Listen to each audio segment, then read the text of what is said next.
प्यारे विद्यार्थियों, स्वागत है आपका श्री श्याम हिंदी क्लासेज में। मैं हूं आपका दोस्त महेश कुमार आशीवाल। दोस्तों, आज हम पढ़ रहे हैं यमक अलंकार। हम शब्दालंकार में हमने जो अनुप्रास अलंकार है वो पहले पढ़ लिया है और आज हम पढ़ेंगे यमक अलंकार। तो ये दूसरा अलंकार है शब्दालंकार का, यमक अलंकार। परिभाषा क्या होगी? यमक अलंकार की जो परिभाषा है, यमक अलंकार की परिभाषा होगी कि जब काव्य में एक ही शब्द की आवर्ती एक से अधिक बार हो और प्रत्येक बार उसका अर्थ भिन्न हो, यानी जितनी बार वो जो शब्द आएगा उतनी बार ही उसका अर्थ अलग अलग होगा। जैसे 3 बेर खाती थी तो 3 बेर खाती है, तो यहां पर 3 बेर शब्द 2 बार आया, जो बेर शब्द है वो 2 बार आया, तो दोनों बार उसका अर्थ अलग अलग हुआ। तो देखते हैं परिभाषा। जब काव्य में एक ही शब्द की आवर्ती एक से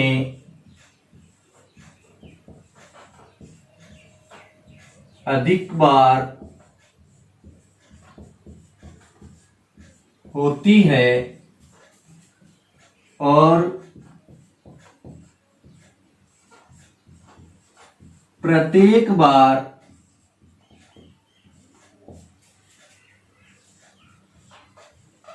शब्द का अर्थ भिन्न होता है, उसे यमक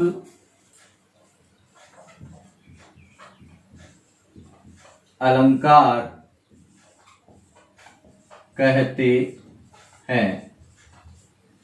कहने का मतलब, जब काव्य में एक ही शब्द की आवर्ती है वह एक से अधिक बार होती है, एक ही शब्द की आवर्ती एक से अधिक बार होगी और प्रत्येक बार उस शब्द का अर्थ भिन्न होगा, तो वहां पर यमक अलंकार होगा। यानी एक ही शब्द वाक्य में 2 या 3 बार आएगा और प्रत्येक बार उसका जो अर्थ होगा वो बार बार भिन्न होगा, अलग होगा। तो देखिए, जैसे इसके उदाहरण हम देखते हैं। इसका पहला उदाहरण है,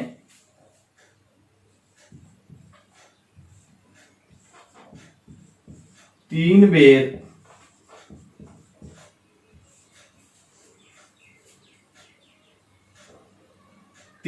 खाती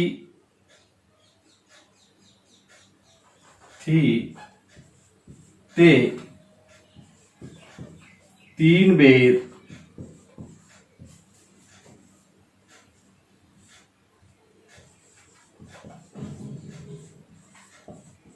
खाती है। यानी 3 बेर खाती थी ते 3 बेर खाती है। अब इसको हम समझेंगे कैसे, कौन से शब्द की बार बार आवर्ती हुई है। यानी इस वाक्य की 2 बार आवर्ती हुई है। 3 बेर खाती थी ते 3 बेर खाती है, तो 3 बेर खाती थी, पहला जो वाक्य है बेर और दूसरा में है जो बेर, उनका दोनों बार अर्थ अलग अलग हुआ है। दोनों बार दोनों का अर्थ अलग अलग आया है। पहले का क्या है, 3 बेर खाती थी, यानी 3 बार खाती थी, दिन में 3 टाइम खाना। तो यहां तो है इसका अर्थ समय से,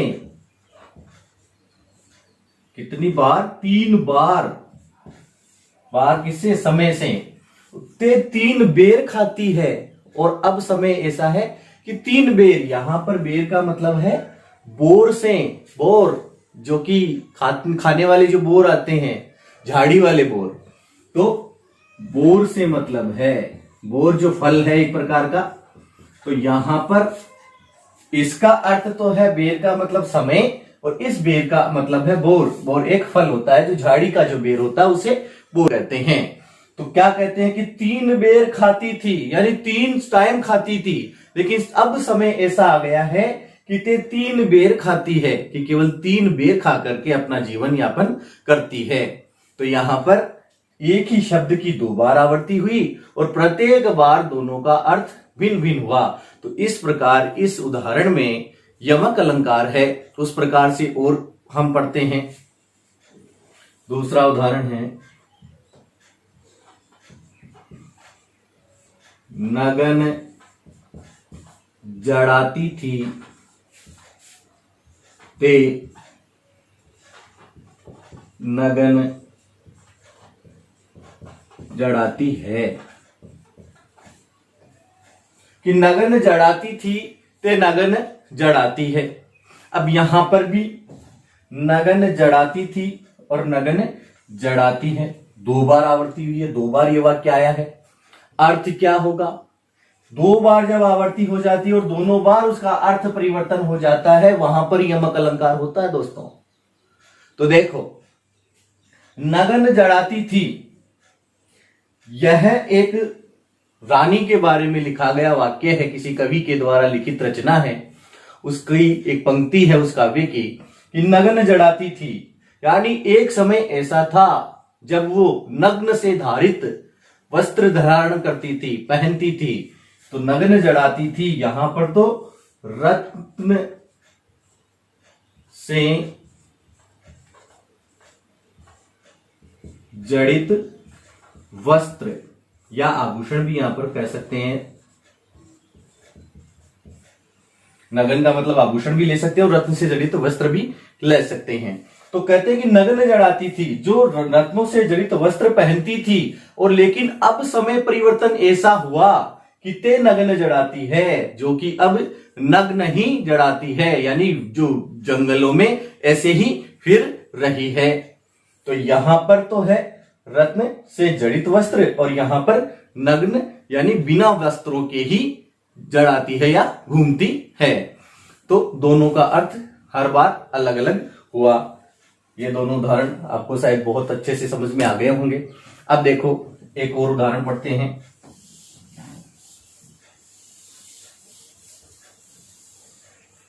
अगला उदाहरण है,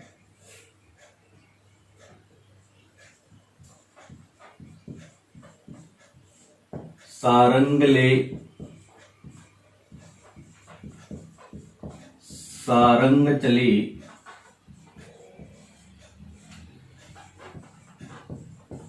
सारंग पूग्यो आय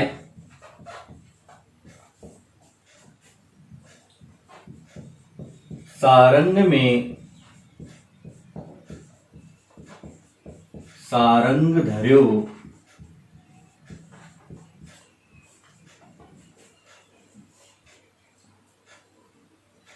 सारंग में सारंग धर्यो सारंग सारंग माय। यह है यमक अलंकार का बहुत ही अच्छा उदाहरण है।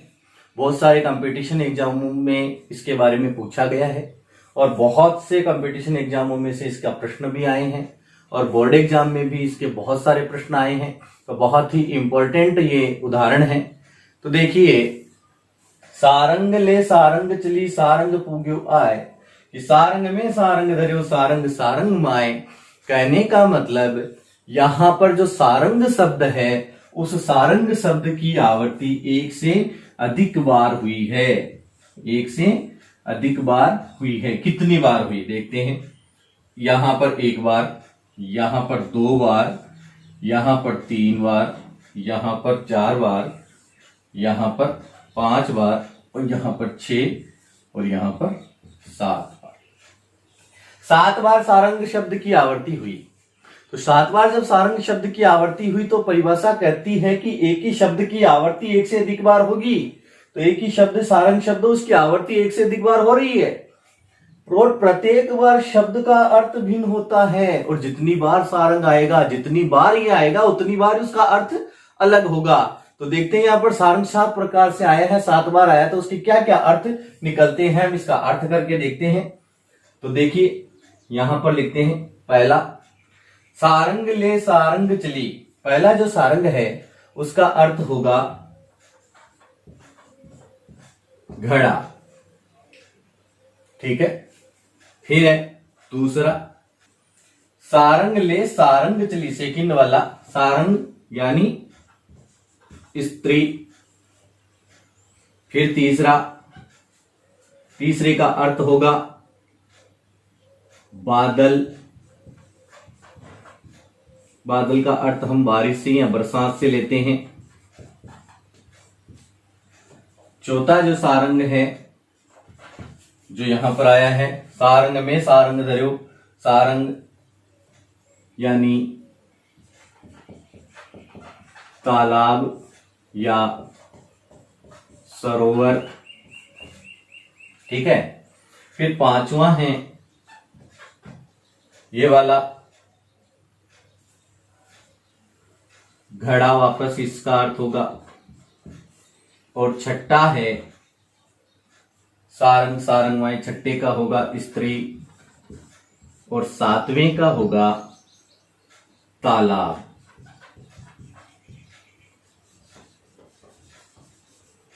सातवें का होगा तालाब। देखते हैं अर्थ क्या निकलता है। अर्थ निकल रहा है, सारंग ले सारंग चली। तो पहले सारंग का अर्थ क्या है, घड़ा। दूसरे का क्या है, स्त्री। तो घड़ा लेकर के स्त्री चली, यानी एक महिला घड़ा लेकर के चली। सारंग पूग्यो आए, तभी क्या हुआ, तीसरा आ गया सारंग। बादल पूग्यो आए, यानी बादलों से बरसात होने लगी, बादलों से बरसात होने लगी। सारंग में सारंग धर्यो, अगला फोर्थ वाला, तीसरा जो फोर्थ वाला जो तालाब है, ये सारंग का अर्थ होगा तालाब, कि तालाब में। और पांचवा क्या है, घड़ा। तो तालाब में घड़ा धर्यो, यानी जैसे ही पानी भरने के लिए घड़े को तालाब में डुबोया, वैसे ही सारंग सारंग माए, यानी जो स्त्री, छठे का और सातवें का वापस तालाब, जो स्त्री थी वो फिसल करके तालाब में गिर गई। अर्थ क्या होगा, घड़ा लेकर के स्त्री चली, तभी बादलों से बारिश होने लगी। और जब बादलों से बारिश होने लगी, स्त्री जैसे ही नीचे झुक के घड़े को समुद्र से या सरोवर से पानी भरने के लिए नीचे झुकी, तभी फिसल करके सरोवर के अंदर गिर गई। तो ये इसका अर्थ था। तो एक ही सारंग के अलग अलग यहां पर अर्थ निकल रहे हैं। शब्द एक ही है लेकिन अर्थ अलग अलग है। और सारंग शब्द के तो बहुत ही ज्यादा अर्थ है, अलग अलग अर्थ होते हैं। तो आपको ये समझ में आया होगा यमक अलंकार। अब इसमें और भी कर सकते हैं हम, और उदाहरण में देख लेते हैं, एक उदाहरण और देख लेते हैं। ये उदाहरण आपको अच्छे से समझ में आ गया होगा। अगर नहीं आया है तो आप मुझे कमेंट करें और पूछें, मैं वापस बताऊंगा और बताऊंगा। अगला है काली घटा का घमंड घटा। वाक्य है काली घटा का घमंड घटा, ठीक है। यहां पर भी घटा आ रहा है, यहां पर भी घटा आ रहा है। परिभाषा कहती है कि काव्य में एक ही शब्द की आवृत्ति एक से अधिक बार होगी। एक ही शब्द की आवृत्ति एक से अधिक बार होगी और प्रत्येक बार उसका अर्थ अलग अलग होगा, वहां पर यमक अलंकार होगा। बाकी किसी भी वाक्य में यमक अलंकार नहीं होगा। तो यहां पर घटा घटा 2 बार आ रहा है, एक भी 2 बार आ रहा है। इस वाक्य में एक ही वर्ग शब्द की 2 बार आवृत्ति तो हो रही है। अब देखते हैं 2 बार इसका अर्थ बदला कि नहीं बदला। काली घटा का घमंड घटा, यहां पर काली घटा, इस घटा का अर्थ तो है जो घटाएं, जो बादलों की एकदम से काले बादल हो जाते हैं, कि घटाएं छा गई है, यानी यहां पर तो होगा बादलों का रूप, जिनको हम घटाएं कहते हैं, का घमंड घटा। और यहां पर घटा जो दूसरा वाला है, इसका अर्थ होगा कम हो जाना, घट जाना। तो काली घटा का घमंड घटा, जो काली घटा थी उसको घमंड था अपने आप पर, और जैसे ही बारिश हुई उसका घमंड घट गया, यानी घमंड चूर चूर हो गया। तो यहां पर घटा का अर्थ है बादलों का जो रूप, जो बारिश पानी लिए हुए जो बादल होते हैं उनको घटा कहते हैं, पानी लिए हुए जो बादल होते हैं उनको घटा कहते हैं। और यहां पर जो घटा है इसका मतलब होता है कम हो जाना। तो उदाहरण है काली घटा का घमंड घटा, इस घटा का मतलब बादलों का रूप, इस घटा का मतलब कम हो जाना। तो हमारी परिभाषा सार्थक होती है और ये उदाहरण इसका सही बैठता है कि जब काव्य में एक ही शब्द की आवृत्ति 2 बार हो रही है और दोनों बार इसका अर्थ अलग अलग आ रहा है, इस प्रकार से ये क्या होगा, यमक अलंकार। यमक अलंकार को पहचानने के लिए हमें यही देखना होगा कि शब्द की आवृत्ति कितनी बार हो रही है, कि शब्द की आवृत्ति एक से अधिक बार हो रही है, इसका मतलब है तो यमक अलंकार। थोड़ा बहुत हमें उसका अर्थ भी आना जरूरी है, तो ये अर्थ आएगा प्रैक्टिस से ज्यादा प्रैक्टिस करें, ज्यादा से ज्यादा किताबों से पढ़ेंगे, तभी जाकर के ये प्रैक्टिस होगी।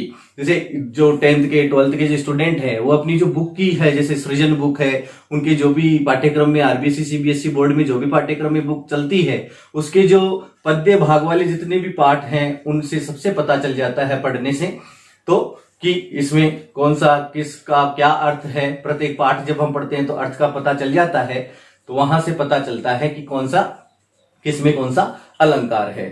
तो अब देखिए और भी हम इसका उदाहरण ले सकते हैं। एक उदाहरण और लेते हैं, वो है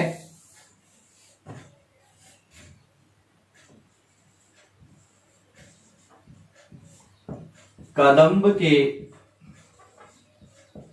पुष्प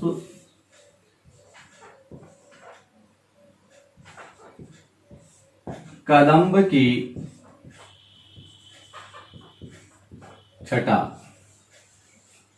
कदम्ब के पुष्प, कदम्ब की छटा।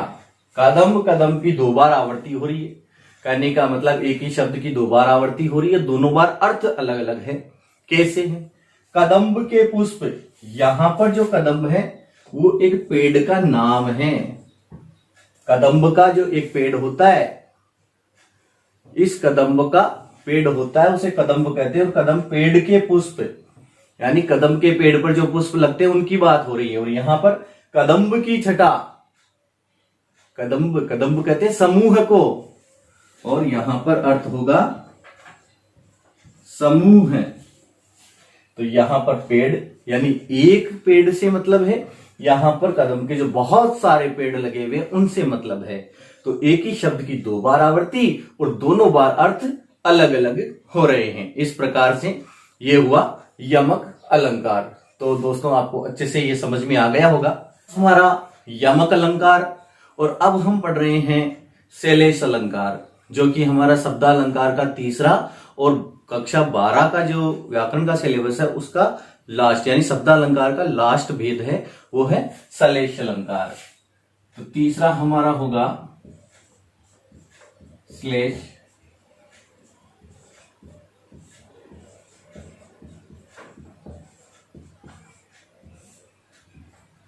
अलंकार। श्लेष अलंकार होता क्या है, श्लेष किसे कहते हैं? तो सबसे पहले श्लेष का अर्थ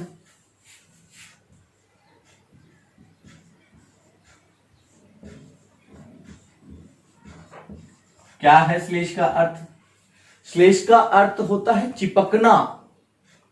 श्लेष का अर्थ होता है चिपकना। श्लेष का अर्थ चिपकना। समझाता हूं कैसे, समझिए। जैसे कि जब गुड़, सब जानते होंगे गुड़, जब गुड़ को मिट्टी में गिरा दिया जाता है, गुड़ को मिट्टी में गिरा दिया जाता है और वापस जब गुड़ को उठाते हैं तो उस गुड़ के मिट्टी के बहुत सारे दाने चिपक जाते हैं। उस गुड़ के बहुत सारे मिट्टी के दाने चिपक जाते हैं। तो क्या हुआ? गुड़ के बहुत सारे मिट्टी के दाने चिपक गए, गुड़ मिट्टी से सन गया।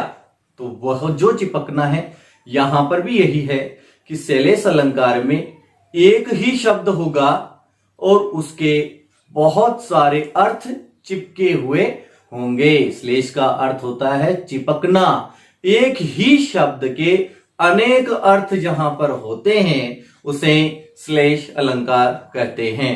आ गया होगा समझ में कि गुड़ यानी एक शब्द मिट्टी में गिर जाता है, बहुत सारे दाने उसके चिपक जाते हैं, वैसे ही एक ही शब्द के अनेक अर्थ जब निकलते हैं वहां पर श्लेष अलंकार होता है। तो देखिए इसकी परिभाषा,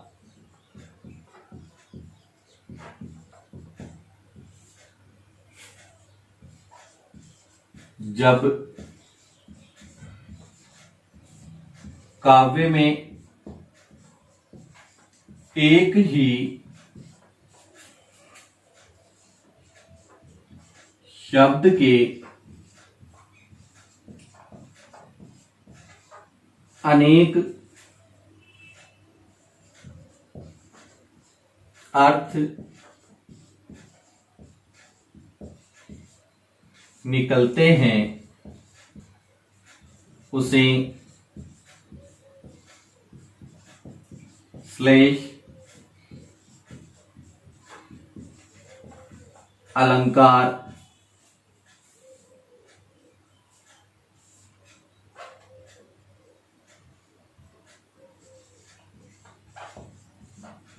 कहते हैं।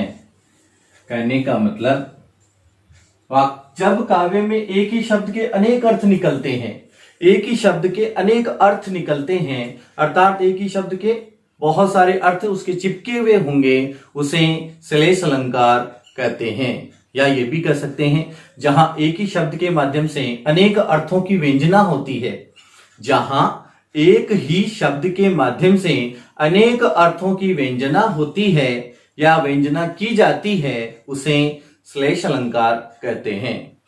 तो श्लेष का अर्थ होता है चिपकना। अब इस श्लेष अलंकार का हम पहला उदाहरण देखते हैं, वो है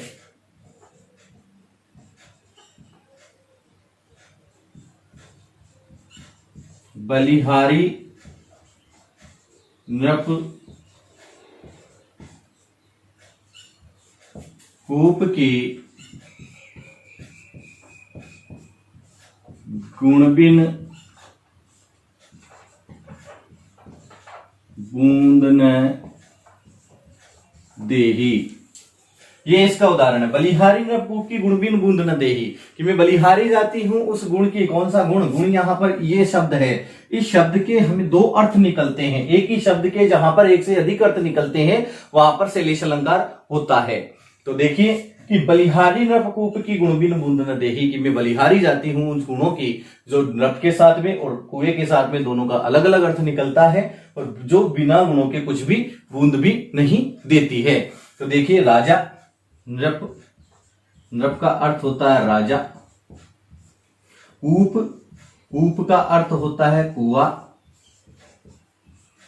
ये दो शब्द हमारे सामने आए हैं, दोनों का अर्थ मैंने यहां लिखा है। ये एक शब्द है जहां पर श्लेष है और वो है गुण में। इस शब्द में क्या है? श्लेष अलंकार है। गुण शब्द तो राजा के गुणों से है कि उसके अच्छे गुण है कि नहीं है, और दूसरा कुएं के साथ में इसका अर्थ निकलेगा, वो निकलेगा रस्सी। कहने का मतलब कि जब राजा में गुण होंगे तभी उसकी जो प्रजा है उसका आदर करेगी, बिना गुणों के कोई भी राजा नहीं हो सकता। दूसरा कूप यानी कुआं, कुएं में अगर रस्सी नहीं होगी, बिना रस्सी के एक बूंद भी पानी नहीं निकाला जा सकता, बिना रस्सी के एक बूंद भी पानी नहीं निकाला जा सकता। तो जो गुण शब्द है उसके दो अर्थ निकल रहे हैं, राजा के साथ में उसके गुणों से मतलब है और कुएं से रस्सी से मतलब है। तो समझ में आया होगा। दूसरा उदाहरण देखते हैं।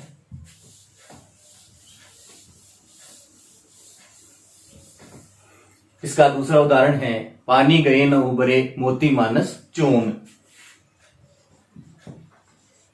पानी गए न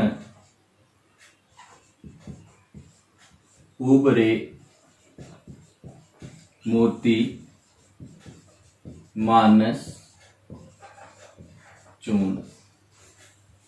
पानी गए न उबरे मोती मानस चून। परिभाषा कहती है एक ही शब्द होगा और शब्द के अनेक अर्थ चिपके हुए होंगे। तो यहां पर एक शब्द है पानी। इस पानी शब्द के तीनों के साथ में अलग अलग अर्थ निकल रहे हैं। मोती के साथ में एक अर्थ निकल रहा है, एक मानस के साथ में और एक चून के साथ में। पानी गए न उबरे मोती मानस चून, तो यहां पर जो श्लेष अलंकार है वो इस शब्द में है, पानी में है। एक ही शब्द के अनेक अर्थ निकलते हैं। कैसे कैसे निकल रहे हैं? मोती मानस चून, यहां पर पानी का जो पहला अर्थ होगा वो होगा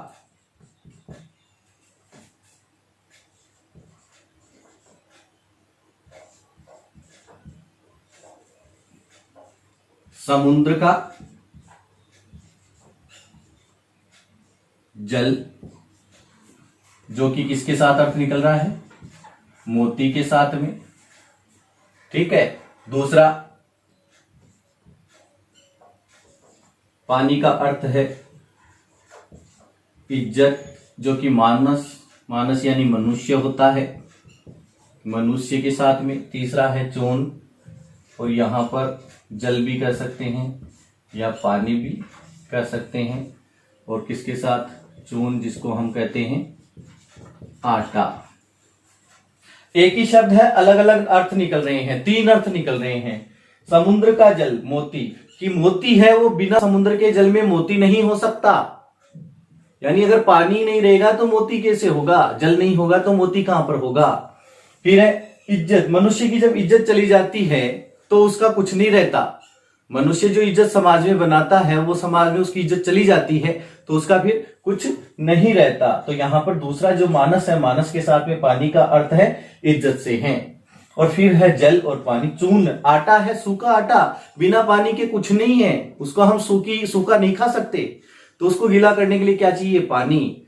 तो यहां पर एक ही शब्द है जो कि पानी है, और पानी का तीनों के साथ में अलग अलग अर्थ निकल रहा है। तो यहां पर कौन सा अलंकार है? श्लेष अलंकार है। एक उदाहरण और देख लेते हैं, यह आपके अच्छे से समझ में आ गया होगा। अगला उदाहरण हम देखते हैं।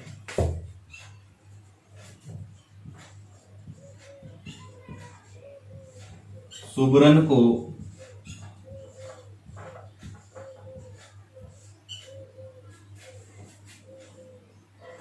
ढूंढत फिरे कवि कामी और चोर। सुबरन को ढूंढत फिरे कवि कामी और चोर। देखिए यहां पर भी श्लेष अलंकार है, एक ही शब्द के अलग अलग अर्थ निकल रहे हैं।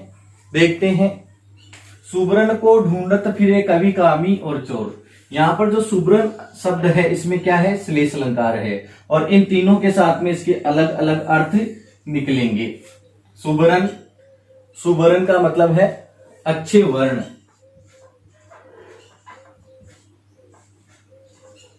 अच्छे वर्ण कह सकते हैं या शब्द कह सकते हैं। ये तो अर्थ निकलेगा कवि के साथ में। कामी,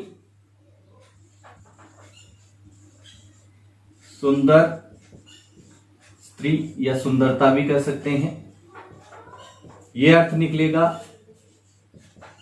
कामी पुरुष के साथ में। और स्वर्ण यानी सोना, जिसे कहते हैं गोल्ड, और वो निकलेगा चोर के साथ में। तो एक ही शब्द है सुवर्ण, और ये सुबरन है अच्छे वर्ण अच्छे शब्द। सुबरन को ढूंढत फिरे कवि कामी और चोर, कि सुवर्ण अच्छे वर्णों को ढूंढता फिरता है कवि। कवि अपनी रचना को अच्छी बनाने के लिए अच्छे अच्छे वर्ण अच्छे अच्छे शब्दों को ढूंढता फिरता है।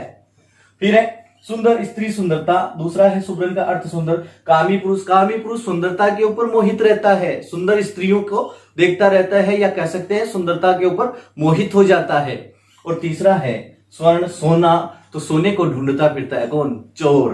तो यहां पर सुवर्ण शब्द है उसमें श्लेष अलंकार है, और उसके साथ तीन जो इन शब्दों के साथ अलग अलग अर्थ निकल रहे हैं।